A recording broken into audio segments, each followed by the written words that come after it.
Welcome to A Seeking Heart with Allison Gingras, a podcast about living your faith in the everyday, ordinary ways that you live your life. And I happen to really love to discover faith through good books. Today, we're going to be talking about a good book about uh, following Padre Pio with my guest today, Brett Thoman. And this is a special day because we're going to be talking about Padre Pio, and today is his birthday, which is why I particularly picked and asked Brett to wait just a few weeks to come on so that we could talk about him on this special day. Padre Pio is super important in my life. We'll talk about that as we go on, but he also happens to share a birthday with my birth father, who has passed away 5 years ago. So he's my spiritual dad and my birth dad. So this is a really, really special day for me. And I'm really thrilled to be sharing this book with you and my guests. This is Following Padre Pio, and I'm going to let him give you the subtitle because it's got Italian in it. We know I struggle with English. Don't ask me to pronounce anything Italian. Brett Thoman, thank you so much for being with me. Well, thanks for having me, Allison. It's a real joy. So the name of the book is Following Padre Pio, a journey of discovery from San Giovanni Rotondo to from Pietrelcina to San Giovanni Rotondo. So from his birthplace to the place he lived for 50 years and where he died. And this book is out from Icona Press. So tell us first a little bit about yourself, Brett. He's in Italy, and he just showed me the beautiful view he has. I have a home office view envy right now. I'm looking at a highway. So tell us a little bit about yourself, Brett. Sure. Well, I live in Loreto, Italy, and so I just showed Allison just a few moments ago the top of the dome of the Basilica of the Holy House of Mary. So it's about a mile and a half from here. I go there every day for my prayer, and we have the three walls that are from 99.9% sure that they're from Nazareth, and they were detached from the grotto beneath the Basilica of the Annunciation in Nazareth and brought here in 1294, according to tradition, by angels, but perhaps by crusaders, according to some modern evidence. So we have this here. I've been here for 9 years, and I'm married to an Italian woman. I have three children from 18, 15, and 5. And it's a lot of activity over here. We're kind of a bilingual, bi-national household. We're all dual citizens. We all speak English. We all speak Italian. I make a living by translating books, writing books, and also I have a pilgrimage company called St. Francis Pilgrimages. And up until the pandemic, that was my main activity. Since the pandemic, it's slowed down. Now it's coming back. But I organize in a company from time to time pilgrimages throughout, mostly in Italy, but occasionally beyond to the Holy Land. I've had groups to Spain, Portugal, Fatima, Medjugorje, France, but predominantly Italy. So I have lots of people coming over. Nowadays, I've got smaller groups, families, and so forth, and individuals, and I help them prepare their itinerary or I accompany them. Before that, I was a pilot. Before that, I worked as a minister on a mission team in New York. I did some little bit of teaching and kind of a handful of things. But this is really something I've been doing for 20 years now with our pilgrimage work. And it's kind of a calling, I think. Also, to my education, I have a master's degree in Italian from Middlebury College and a degree in languages from the University of Georgia. Also a certificate in Franciscan Studies. And I'm also a professed member of the Third Order of St. Francis. So Padre Pio, I love Padre Pio. I have a very strong devotion to him. And Allison, I look forward to hearing your story, but I had some very strong encounters with him. And the more people I meet, it just doesn't surprise me anymore, because I hear people all the time who say, I had a dream about Padre Pio, or I smelled roses, or he appeared to someone who was going through a period of a tough time. He's that kind of saint who just gets into people's lives and their hearts and really transforms them. And also he transforms people around them too, because they say that if he gets into one person's heart, he gets into your entire family. So he's a great, very powerful intercessor saint. And I'm happy to be connected to him and also happy to be here with you today. Well, clearly, Brett, you are a slacker. I mean, you need to step it up a little bit. Clearly, okay. Really, no life goals met there at all. We're talking today with Brett Thoman about his new book, Following Padre Pio. So I guess I'll start with just my quick story about Padre Pio, because it's going to relate to something that you're holding there in your hands. So I didn't really know Padre Pio very well, but I had a friend who we were kind of just addicted to going to wherever a relic is. And so we would, go visit different shrines and retreats and whatnot. And I was on retreat, and much to my surprise, wasn't expecting this, even though I was quite addicted. They brought out Padre Pio's glove, and we were all going to venerate it. I want to make sure people know that we don't worship objects, we venerate. They come from very holy people who figured out what we're trying to figure out. So we come and we allow ourselves to be blessed by these objects that are connected to a prayer. All sacramentals are connected to a prayer of the church. So we're not worshiping gloves, but this one came from Padre Pio, who had the stigmata. So it was covered in his blood.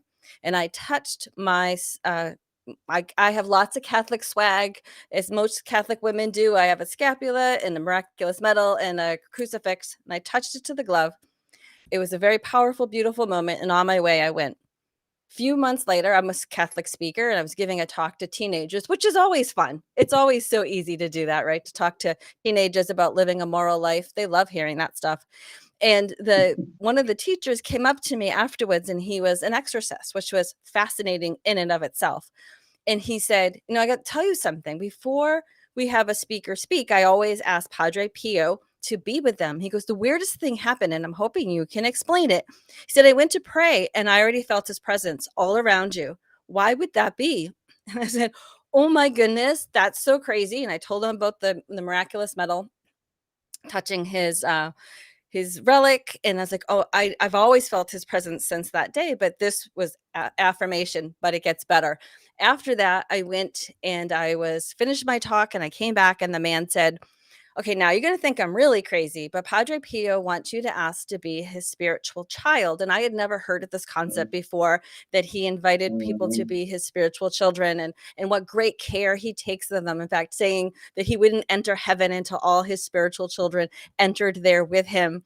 And I went home to look up more about Padre Pio in the spiritual daughterhood.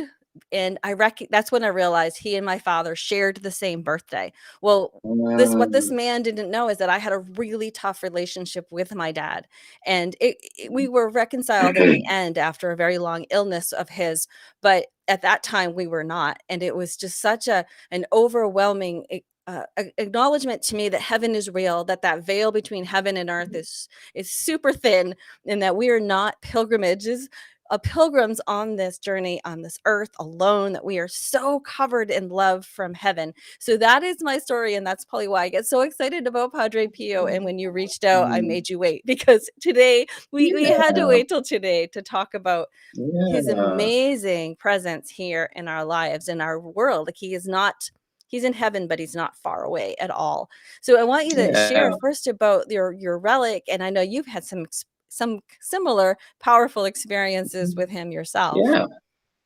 Yeah. So thank you for sharing that, Allison. And I have some very similar experiences. As a matter of fact, the first time, I'll try and do this briefly, because I had 3 similar experiences that you did. And the first one was a dream I had, and it was about 17 or 18 years ago, and I was in Georgia.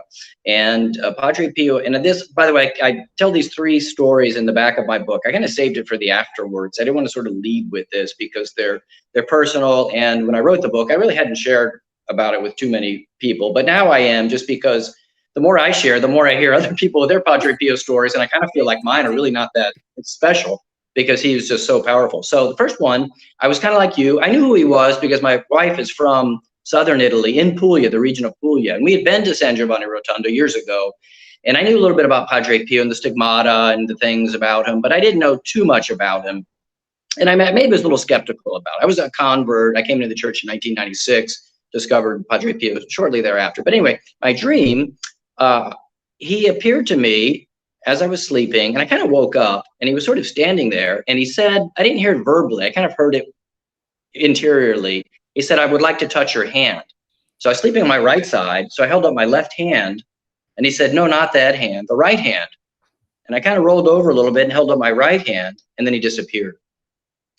And I was awake at the time, and I said, well, that's interesting. I just had a dream of Padre Pio. And I didn't even know much about him to know that those kinds of dreams were very common with Padre Pio. Mm. My wife was in Italy at the time. I was in Georgia. So I called her the next day, and we were talking. I said, oh, by the way, I had a dream of Padre Pio.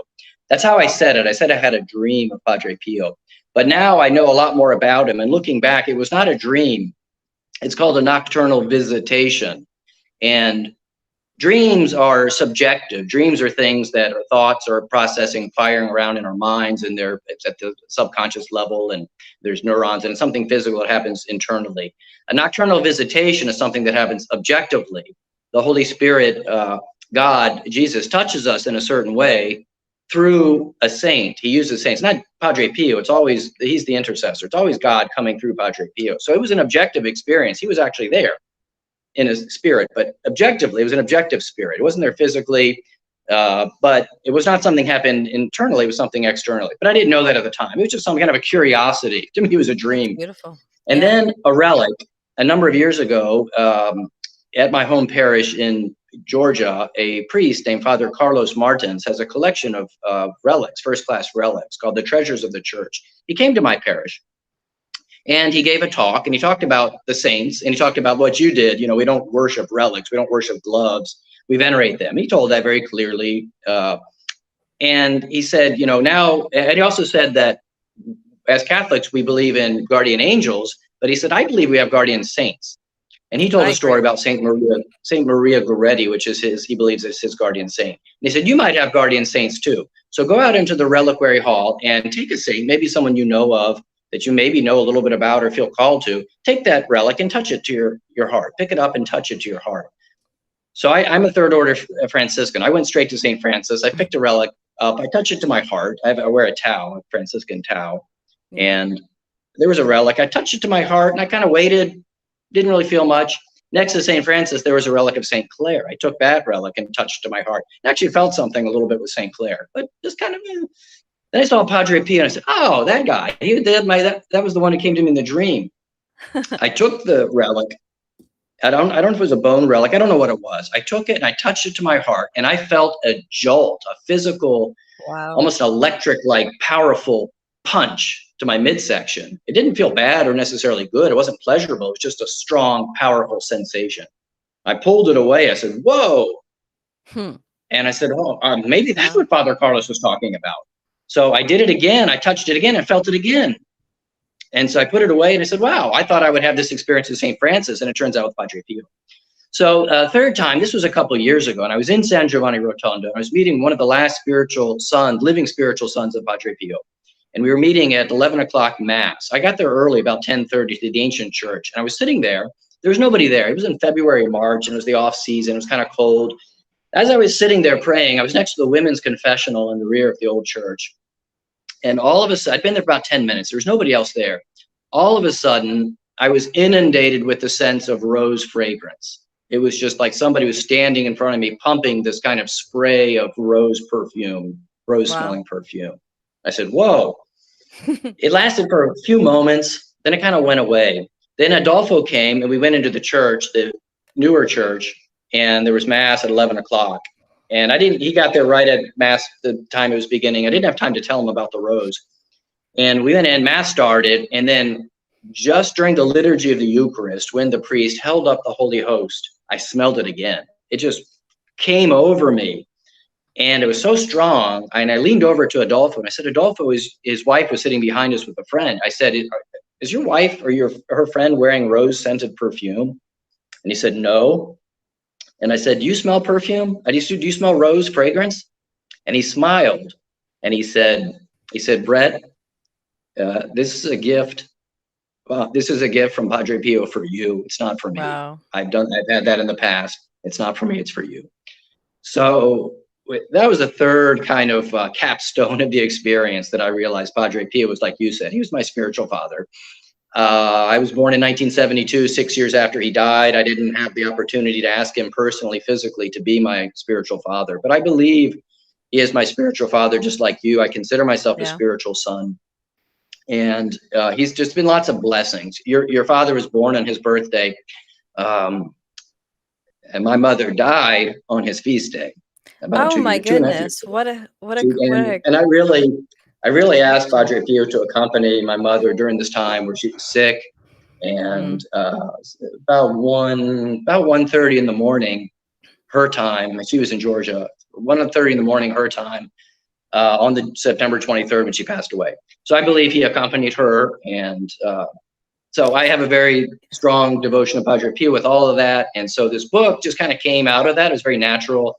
And what I did was I wanted to visit all the sites where he lived. A lot of people have been to Italy on pilgrimage. We'll go to I'll go to San Giovanni Rotondo.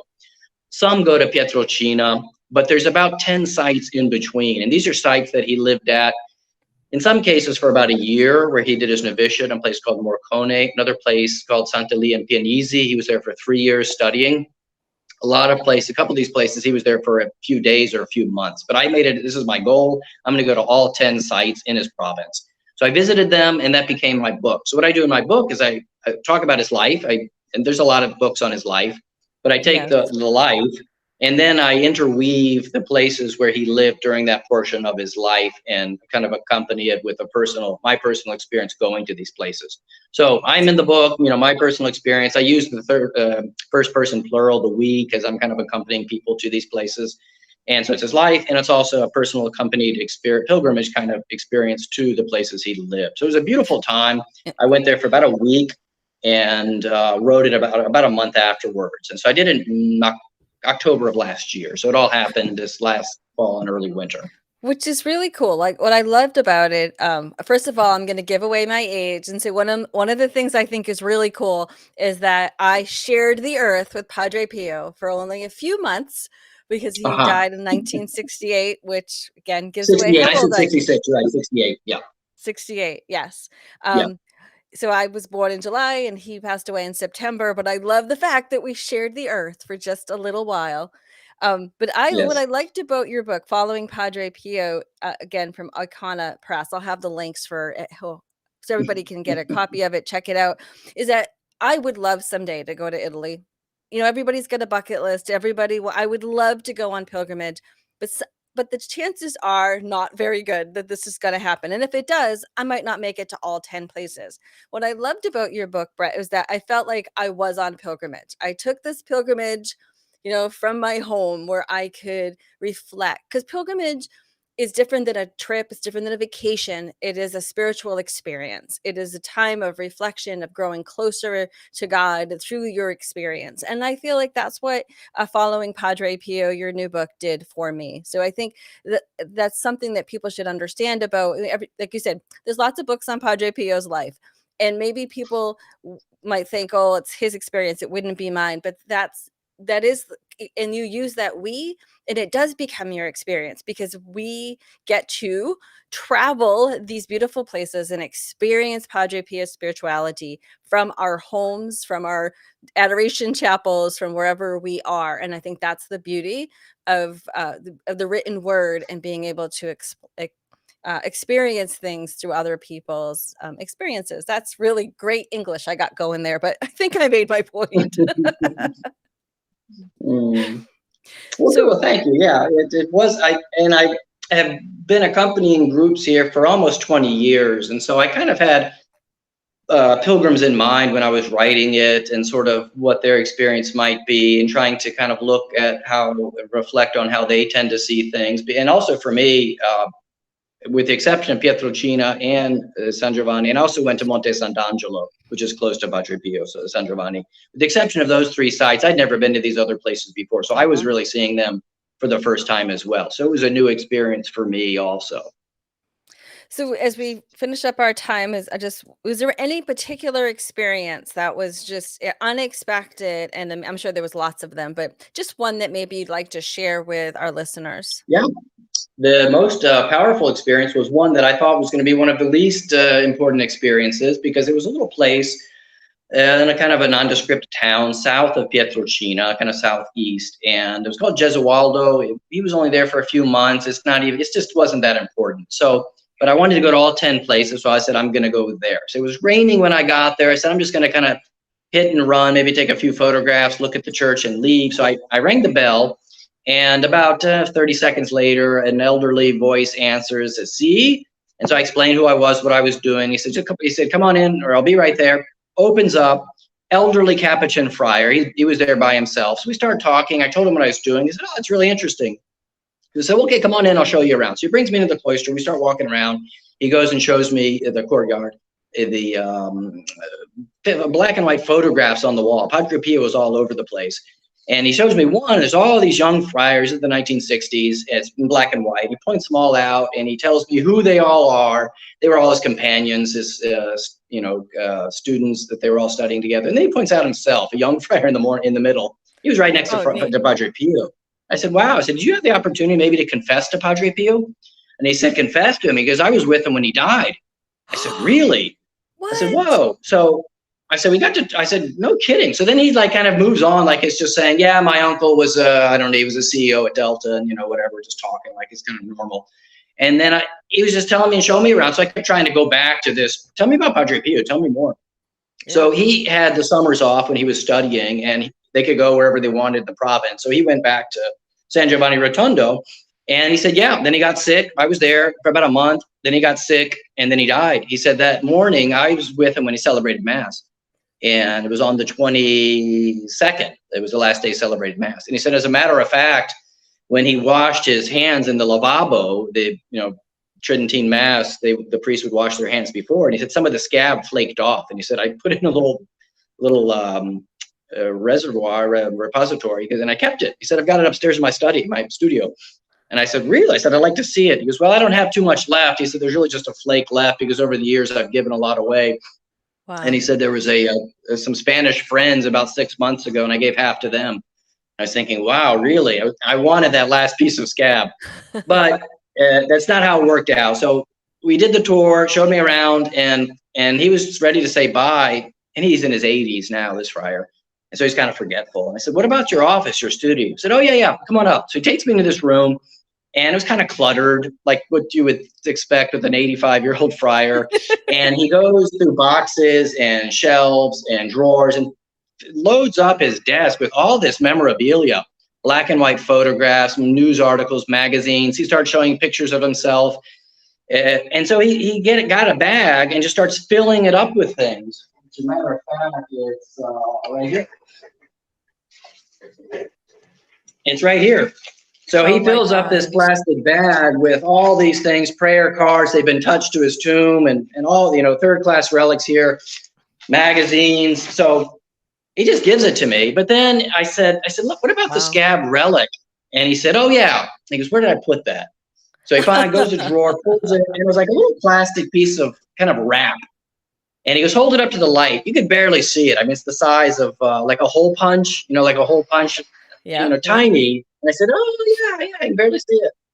And I said, what would it take for an American friend to get this, to have this? He said, well, that's the last I have. I can't give you that. Then he said, but he goes through, pulls out like another little envelope, and he pulls this out. And he said, when we exhumed his body in 2008, there was a lot of liquid in the coffin. And he said they had put a like a shroud, kind of a burial cloth over the top of him. And he said it was soaked and absorbed liquid. And he said, we cut it off into pieces and we kind of distributed it amongst ourselves. But he pulled out like 2 pieces and he gave me this. Wow. Wow, that's huge. Yeah, well, it's probably bigger than it looks. It's like about the size of my fingers. No, that was so way bigger than I expected. Yeah, so this is a piece of burial cloth that absorbed part of his decomposing body. So it is a first-class relic. I'm kind of keeping it here for now. Eventually, I'm going to get a little small reliquary container and keep it, and I'll keep a little bit to myself. Then I'll have another piece that I'll keep in my wallet to carry around and let people handle. So yeah, so that was the biggest gift of the experience. Wasn't expecting, and I thought it'd be a little hit and run, take a few pictures, and I'm on my way to the better, more important places. But his name was Padre Emilio, and I didn't really have enough time to thank him enough. So after I got home, about a week later, I called him up and I said I was the American that was down there last week, and I said I really want to thank you for that beautiful experience. And he told stories, being with Padre Pio, what it was like. So his stories are in the book.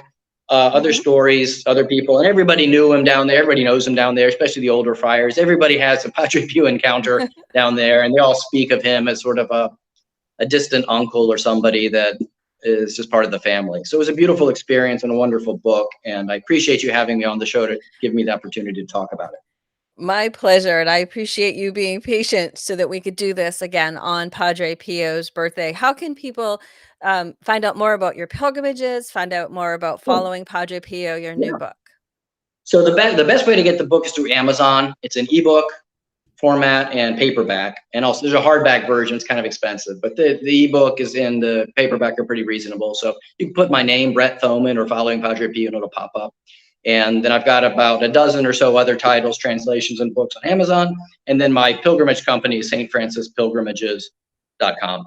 So and I take people down there too. As a matter of fact, I was just down there about a month ago with a lady and her two daughters, and they have a whole other personal experience with Padre Pio. The woman's from Georgia, and her daughter was born, and when she was in vitro, the doctor said she had a problem with her heart. So Padre Pio started appearing to her, both the mother in a dream and one of the sisters. The girl has five older Wow. sisters. So both the mother and the daughter, one of the older daughters, started receiving dreams, nocturnal visitations by Padre Pio.